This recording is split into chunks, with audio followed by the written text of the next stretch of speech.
Welcome to Telangana వెలుగు. నేను మీరు ప్రస్తుతం మనతో పాటు తెలంగాణ ఉద్యమకారుడు పృథ్వీరాజ్ గారు ఉన్నారు. నమస్తే పృథ్వన్న. నమస్తే. జై తెలంగాణ, జోహార్ తెలంగాణ మన వీరులు. జోహార్ జోహార్. తెలంగాణ ఆవిర్భావ దినోత్సవ శుభాకాంక్షలు ప్రజలకు కూడా, నీకు కూడా. థ్యాంక్ యూ అన్న. సో అన్న 14 సంవత్సరాలు కలలుగన్నటువంటి తెలంగాణని మేము సాకారం చేసినామని PRS లేదు, మేమే ఇచ్చినామని చెప్పేసి కాంగ్రెస్. సో మొత్తానికి ఎవరు వాళ్ళు డప్పు కొట్టుకుంటున్నారు. మరి అసలైన తెలంగాణకి ఈ రోజు బంగారు తెలంగాణ అయిందా? అసలైన తెలంగాణ బిడ్డలకి ఈ రోజు న్యాయం జరిగిందా?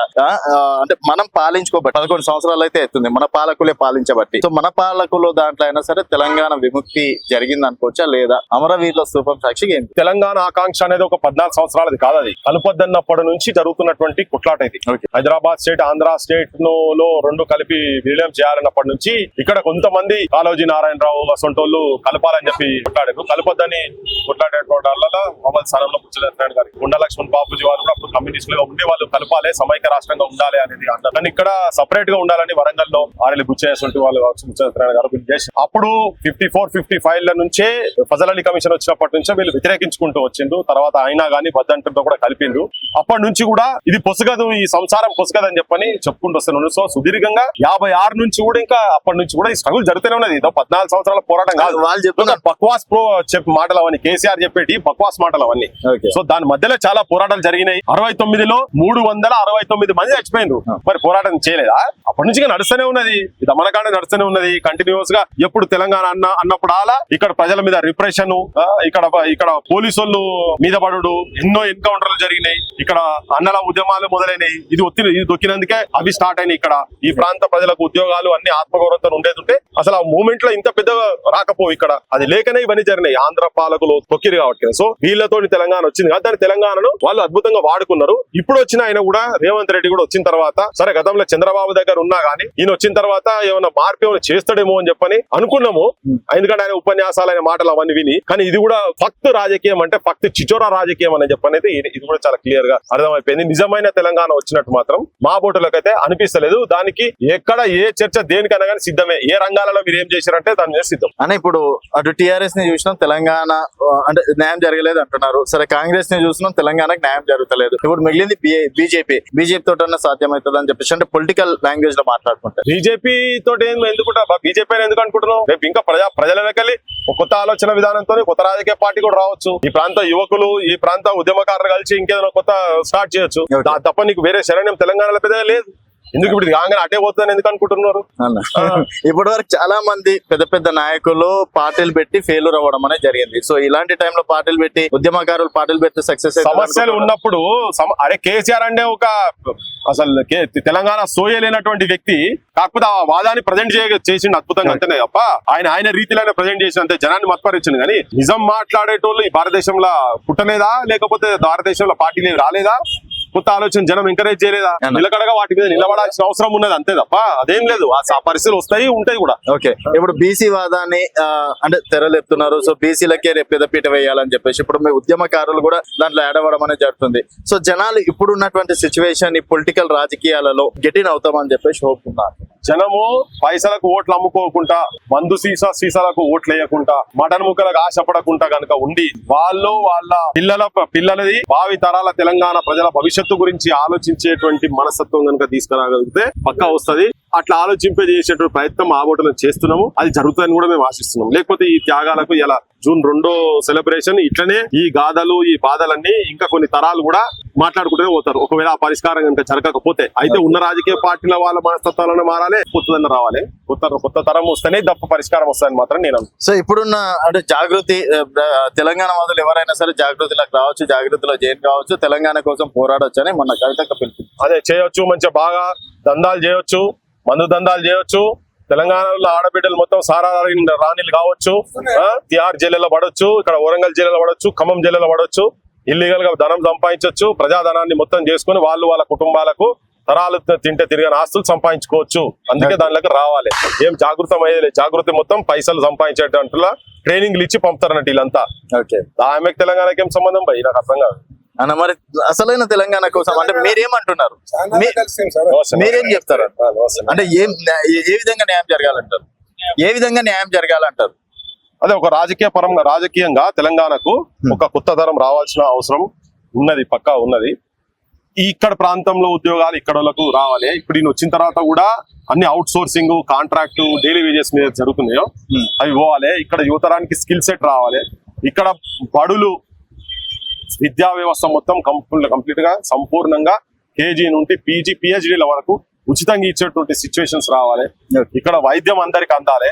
రైతులకు గిట్టుబాటు ధర ప్రాపర్ గా రావాలి. ఇక్కడ ఆత్మగౌరవంతో, ఆత్మాభిమానంతో ఛాతీ తనాయించి తలెత్తి మాట్లాడుకొని గౌరవపూరితంగా బతికేటువంటి పరిస్థితులు ఇక్కడ రావాల్సిన అవసరం ఉంటుంది.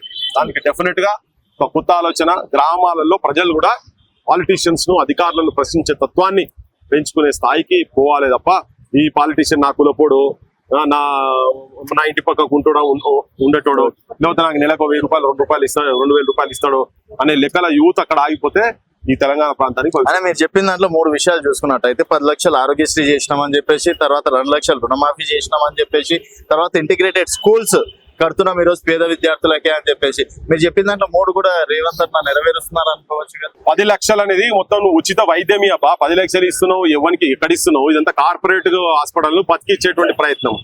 దాంట్లో ఆడిపోతే 1 లక్ష కథలు. రోగం లేనివానికే రోగం ఉన్నట్టు క్రియేట్ చేస్తారు. విన్నావా?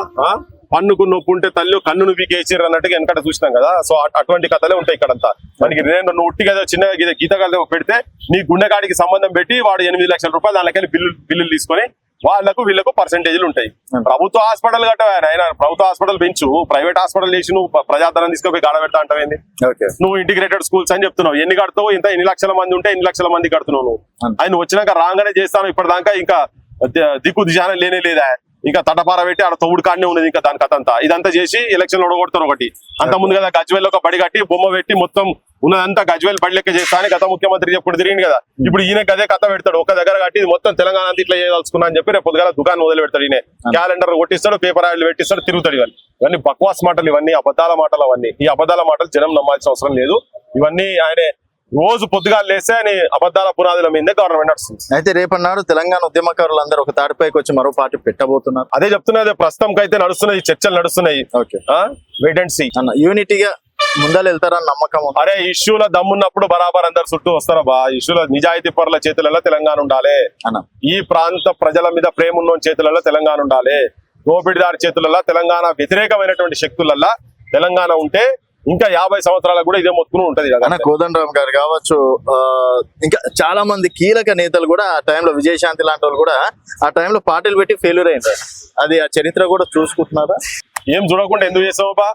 వాళ్ళు ఏమైనా నిజాయితీగా నడిపినరా? ఏమన్నా మీరు నిజాయితీగా ఉంటారని ప్రజలు ఎట్లా నమ్మాలన్నా? నాది వదిలేసాయి. మా బోటలోకి ఎక్కడ ఉంటే చెప్పమని చెప్పు. కోదండరామ్ సార్ సంవత్సరం జీతం తీసుకోకుండా ఉద్యమం నడిపిండా. మేము కూడా పీజీలు చేసినాం, పిహెచ్డీలు చేసినాం, అంతర్జాతీయ స్థాయిలో పోయి యూనివర్సిటీలలో లెక్చర్లు ఇచ్చి వచ్చినాం. మాకు నౌకరు కావాలంటే పెద్ద పని కాదు. ఇలా మాకు ఎక్కడైనా పోయి అకామిడేట్ కావాలంటే ఏ పార్టీలో మాకేం పని కాదు. చంద్రబాబు అప్పటి నుంచి అకామిడేట్ అవుతుంటుంది. ఎందుకు వచ్చి తిక్కలం లెక్క ఇది వచ్చి దీని చుట్టూ ఎందుకు తిరుగుతున్నాం, ఎందుకు మాట్లాడుతున్నాం, ఎందుకు ఏ ఊరంటే ఆ ఊరికి పోతున్నాం, ఏ ఊర్లో ఆ బడుల కంటే ఆ బళ్ళలో పోతున్నాం, ఎందుకు రాజ్యానికి వ్యతిరేకంగా ఎందుకు కొట్లాడుతున్నాం? ఆ మాత్రం నిజాయితీ ఉంది కాబట్టి కొట్లాడుతున్నాం. నేను ఒక్కరిని కాదు, నా లెక్క బుచ్చడ మంది ఉన్నారు బయట. నేను మేము కూడా కనబడుతున్నా కావచ్చు, వాళ్ళ ప్రతినిధిగా కనబడుతున్నా కావచ్చు. ఏ ఊళ్ళో పోయినా ఉన్నారా అసంటోళ్ళు? అసంటోళ్ళు అందరిని ఒక్క దగ్గర తీసుకొస్తాం. స్వతంత్ర పోరాటంలో చచ్చిపోయిన వాళ్ళు కొంతమంది కావచ్చు. భగత్ సింగ్లు, సుఖ్దేవులు, రాజ్గురులు వాళ్ళకే ఉరికమ్మాలు ఎక్కొచ్చు.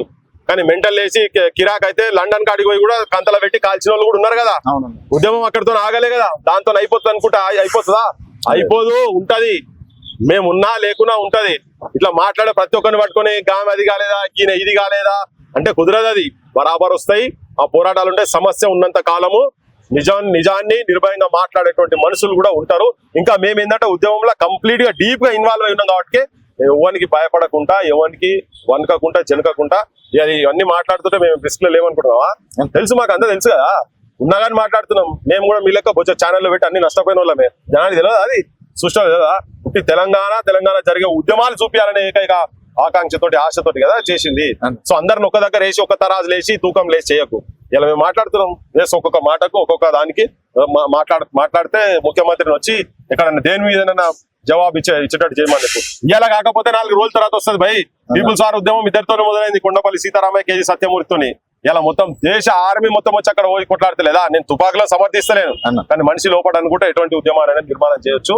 ఇక్కడ సమస్యలు ఉన్నాయి కాబట్టి నిర్మాణం జరుగుతుందని చెప్తున్నాను. ఆవిర్భావ దినోత్సవం సందర్భంగా అమరవీరుల సాక్షిగా ఏం చెప్పాలనుకుంటున్నారు? ఆగిపోతుంది. తెలంగాణ ప్రజలకు నిజాయితీ ఉండి నికార్సైన తెలంగాణ వాదులకు ఓట్లు అమ్ముకోకుండా రాజకీయ పరమైన తర్వాత ఓటు చైతన్యం చేసి ఊర్లలోకి వచ్చే నాయకులను ప్రశ్నించే తత్వం కనుక పెట్టి ప్రతి ఊర్లో ఒక 10 మంది నిజాయితీగా ఉండి అంబేద్కర్ విగ్రహం సాక్షిగా పెట్టే పూలేలో లేకపోతే ఈ ప్రాంతం విముక్తి కోసం చనిపోయినటువంటి స్తూపం ముంగట చెప్తున్నా చనిపోయినటువంటి వందలాది మంది ఆత్మశాంతి నిజంగా జరగాలంటే నిజాయితీగా ఉండండి. అట్లయితేనే ఈ తెలంగాణ ప్రజలకు ఏమన్నా బాగు జరుగుతుంది కానీ లేకపోతే మనం మోసపోతూనే ఉంటాం అంతే. ఓకేనా, థ్యాంక్ యూ అన్న, థ్యాంక్ యూ సో మచ్. జై తెలంగాణ మరోసారి. సో ఇది పృథ్వీరాజ్ గారితో స్పెషల్ చిట్చాట్. మరొక చూస్తూనే ఉంటాం.